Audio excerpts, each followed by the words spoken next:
Okay, welcome everybody. In today's video, we are going to be talking about Norse mythology.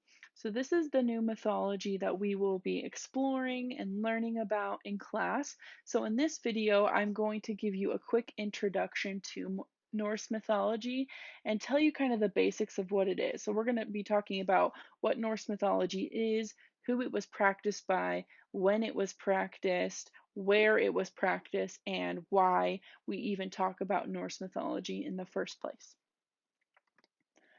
So, first and foremost, we need to talk about what Norse mythology is.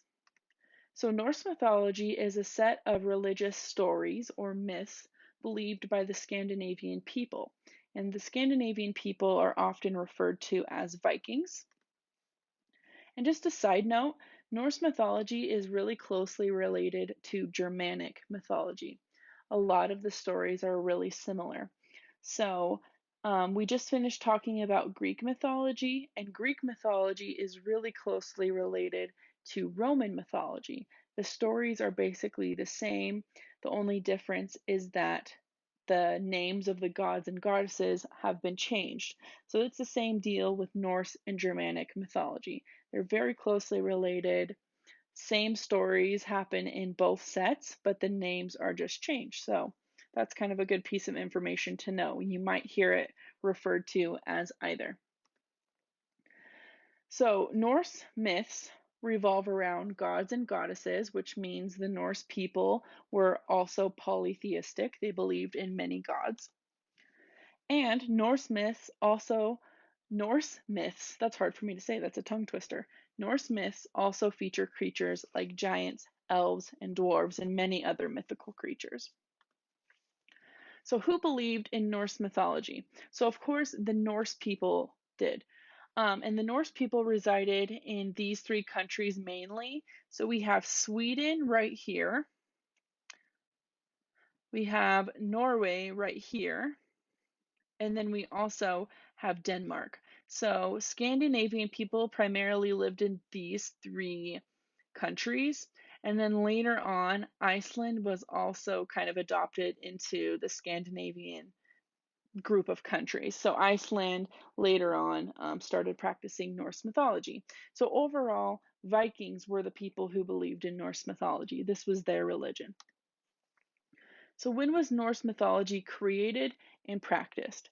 So we don't have a specific date or a specific year, but we do know that Norse mythology was created somewhere in this time span. So 476 AD to 1453. So somewhere in that time span, Norse mythology was created, and this was also the time span where Norse mythology was actively practiced. And this is a time period known as the Middle Ages.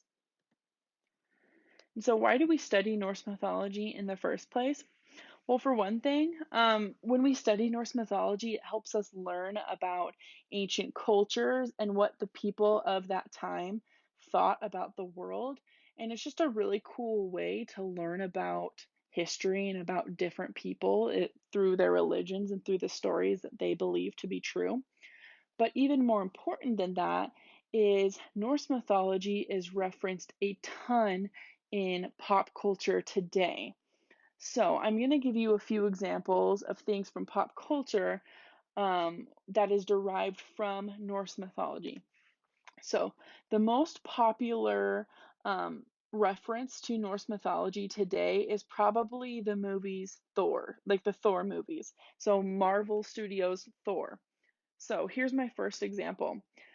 So we all know this guy on the right over here. This is the main character of the Thor series. This is Thor himself.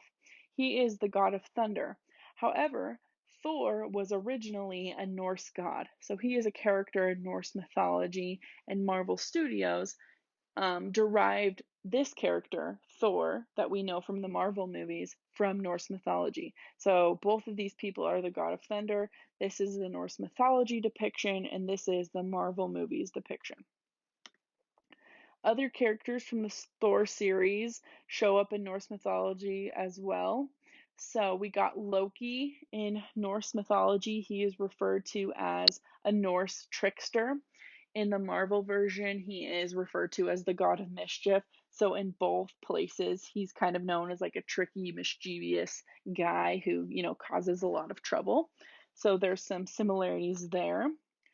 We also got Odin, who is the Lord of Asgard. So in the Marvel movies, this guy on the right is the father of Thor. In Norse mythology, he is also the father of Thor. So again, another character derived from Norse mythology. This is an interesting one. So this lady on the right from the Thor movies, she is a lady called Valkyrie from the Thor movies. So that's her name, but she is also a Valkyrie. And Valkyries in Norse mythology were women warriors who delivered the dead. So the fact that her name is Valkyrie is kind of a nod to the Valkyries that exist in Norse mythology. Another common thread between the movies and the mythology is Asgard itself.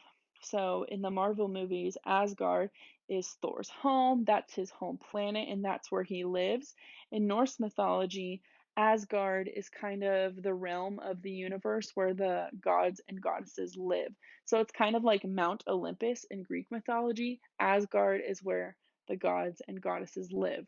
So you can see that the Marvel Studios Thor version is heavily based in Norse mythology. It's taken almost all of its characters from Norse mythology.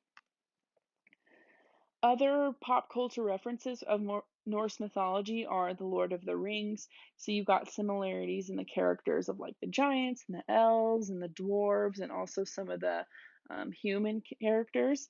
And then you also have a lot of Norse mythology references in a lot of anime series and a lot of manga books.